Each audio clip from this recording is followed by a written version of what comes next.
ዓለም ዜና ሽቴ በቀለና መሰግናለሁ። አድማጮቻችን ዜና እየተደመጠ ያለ ሰበር ዜና ደግሞ ወጥቷል። የባልደራስ ለእውነተኛ ዲሞክራሲ ፓርቲ ባልደራስ የፓርቲው አመራሮች ከእስር መፈታታቸውን በይፋዊ የፌስቡክ ገጹ አስታውቋል። ባልደራስ በይፋዊ የፌስቡክ ገጹ እንዳለው እውነተኛ የዲሞክራሲ ታጋዮች የፓርቲያችን ከፍተኛ አመራሮች ከግፍ እስር ተፈተዋል ብሏል። ነገር ግን ፓርቲው የተፈቱትን አመራሮች ስም አልዘረዘረም። አሁን በተከታይነት ደግሞ ለዝርዝር ወደ አቆየናቸው ዘገባዎቻችን እንሻገራለን። የኢየሱስ ክርስቶስ የልደት በዓል ለወራት በጦርነት ቀጠና ስር በነበረችው የላሊበላ ከተማ በድምቀት መከበሩን ነዋሪዎች ገለጹ። እንደዚያም ሆኖ ጦርነቱ በፈጠረው ተጽዕኖ ምክንያት የላሊበላ ከተማ በዓሉን ያሳለፈችው የመብራትና የውሃ አቅርቦት ባልነበረበት መሆኑ ታውቋል። በዘንድሮው በዓል በባህር ዳር ከተማና አካባቢው አንዳንድ የምግብ ፍጆታዎች ላይ መጠነኛ የዋጋ ጭማሪ መኖሩን ሸማቾች በበዓሉ ዋዜማ ተናግረዋል። አለምነህ መኮንን ከባህር ዳር ተከታዩን ዘገባ ልኮልናል። የዜና መጽሔት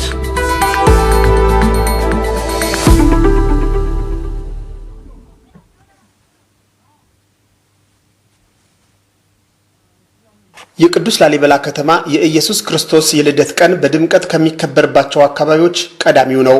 ከተማዋ በቅርቡ ከህወሓት ወረራ ነፃ መሆኗን ተከትሎ ዘንድሮም እንደተለመደው በዓሉ በርካታ ነገሮች ባልተሟሉበት ሁኔታ ከፍተኛ የመንግስት ባለስልጣናት፣ የሃይማኖት አባቶችና ምዕመናንና ጎብኚዎች በተገኙበት በቅዱስ ላሊበላ ተከብሯል። አንድ የላሊበላ ከተማ ነዋሪ ለዶቼ ቬለ በስልክ እንደተናገሩት ህወሓት አካባቢውን ተቆጣጥሮ በቆየበት ወቅት በርካታ የመሰረተ ልማቶች አገልግሎት መስጠት በማይችሉበት ሁኔታ ላይ ስለነበሩ በዓሉ የተከበረው መብራትና ውሃ እንዲሁም የተሟላ የመኝታ አገልግሎት በሌለበት ወቅት ነው። በሚመለከት በቦት መኪኖች ገብተዋል። ከተለያዩ ቦታዎች ገብተዋል። በየአካባቢው ትልልቅ ውሃ ታንከሮች አሉ። እነሱን አስቀምጠው በዛ ነው ችግሩን ለመፍታት ጥረት እየተደረገ ያለው። መብራት ችግሩን ግን ጄኔሬተሮች፣ ትልቅ ጄኔሬተሮች መጥተዋል፣ ገብተዋል ተብሏል። ነገር ግን እስከዚህ ቀን ድረስ ወደ ስራ መግባት አልተቻለም። እንግዲህ የነዳጅ ስላልገባ ነው በሚል ነው። ነዳጅ ከገባ በኋላ ወደ ስራ ይገባል ተብሎ ነበር። ግን አብዛኛውን እንግዲህ ከአምስት ቀን በፊት ነው እንግዲህ ወደ ከተማዋ መግባት የጀመረው። ግን የመብራት ተጠቃሚ አይደለም። በዚህ ሁኔታ ነው የኛው መፍትሄ ያላገኘ ነው። የመጣውንም እንግዳ በአግባቡ ለማስተናገድ ችግር አለ። በበዓሉ ላይ በርካታ ወጣቶች መሳተፋቸውን የነገሩን ሌላው የቅዱስ ላሊበላ ከተማ ነዋሪ ሆቴሎች በነበረው ወረራ ምክንያት ሙሉ አገልግሎት ባይሰጡም ምዕመናኑና ጎብኚዎች የግለሰብ ቤቶችን ጭምር ሳይቀር በመከራየት ገናን በላሊበላ ማክበር ችለዋል።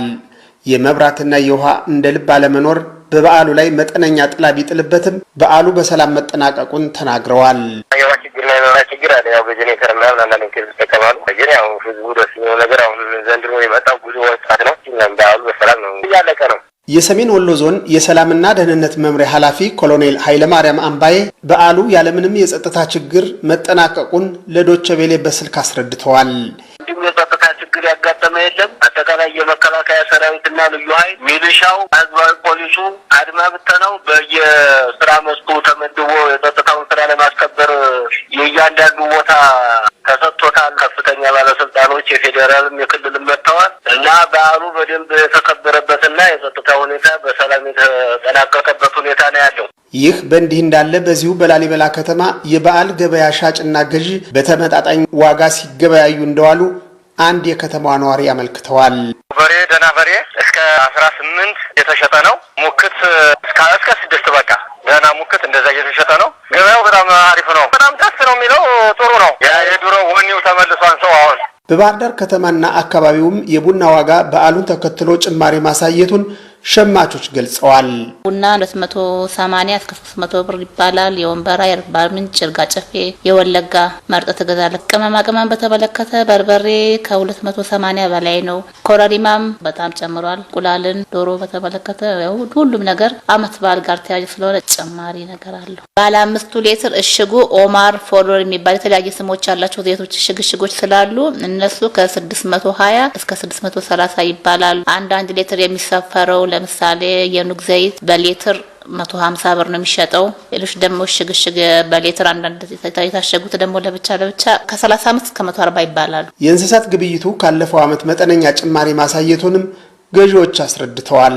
ነው ጋር ሲነጻጸር የተወሰነ ጭማሪ ያለው ቢሆንም ብዙ የተጋነነ ነው ማለት አይቻልም። አምና 30 ባለው የተሻለ በሬ ይገዛ ነበር። ዘንድሮ ደግሞ እስከ 35፣ 32፣ 33 ሁሉ አለ። ስለዚህ ጭማሪውን ከአምናው ጋር ስናነጻጽረው በተወሰነ ደረጃ ጨምሯል ማለት ይቻላል። የፈለጉትን በሬ አይነት ማግኘት ይቻላል። እንደ አቅሙ ዝቅ ያለም ከፍ ያለም አለ፣ መርጦ ማግኘት ይቻላል። ያው የገና በዓል ባህላዊ በዓል በመሆኑ ሰው እንደለመደው በጋራ እየገዛ እየሄደ ነው ማለት ነው።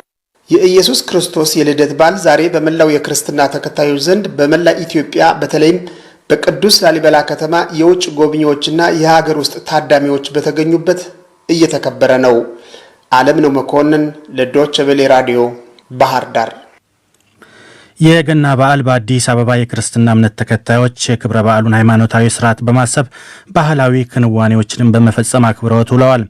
ያለው ለእርድ ያዘጋጃቸውን እንስሳት በጠዋቱ ተነስቶ ሲያዘጋጅ ያልሆነለት ስጋ ቤት ስጋ ለመግዛት ተሰልፎ አራጆችም ከንጋቱ ጀምሮ በስርዓት ሲጣደፉ ተሰምተዋል። ወላጆቻቸውና ቤተሰቦቻቸው በጦርነት ቀጠና የሚኖሩ ተፈናቃዮች በዓል አዲስ አበባ ከዘመድ ተጠልለው ያሳልፈዋል። ይህንን እድል ያላገኙትም በርካቶች ናቸው። ከዘመድ ጋር ያሳልፉት እንጂ በዓል እንደ እናት ቤት አይሆንም ይላሉ።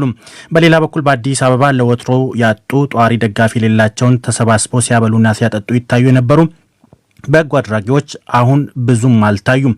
ከውጭ ለበዓላት የመጡ ኢትዮጵያውያን ግን የበዓል አከባበሩ ላይ የተወሰነ ድምቀት ፈጥረውበታል። ሰለሞን ሙጬ ተከታዩን ዘገባ ልኮልናል። የኢየሱስ ክርስቶስ የልደት በዓል ገና ያለው ዶሮ በግና ፍየል አሊያም ሰብሰብ ብሎ በጋራ በሬ በቅርጫ እያረደ እያከበረው ይገኛል። ከንጋቱ ጀምሮ ጎረቤት እየተጠራራ ቤተ ዘመድ እየተሰባሰበ አብሮ እየበላና እየጠጣም አሳልፎታል። አዲስ አበባ ከሁካታው አረፍ ብላ መንገዶቿን በአብዛኛው ክፍት ሆነው ውለዋል። የበዓሉ አክባሪም ነጭ አገረሰባዊ አልባሳትን ለብሶ ቄጤማውን እየገዛ ስጋ ቤቶች ላይ ተሰልፎ እየታየ ስጋውንም እየገዛ ታይቷል። እንዲህ ያለው ጊዜ የእርድ ስራ ለሚያከናውኑትም የሲሳይ ወቅት በመሆኑ ደስተኞች ናቸው። ዛሬ ብዙ በግ አርድናል። እስከ 6 በጎች አርደናል። ቆዳ ይሰጣሉ። እንደዚህ ነፃ ቆዳ ግን ርካሽ ነው።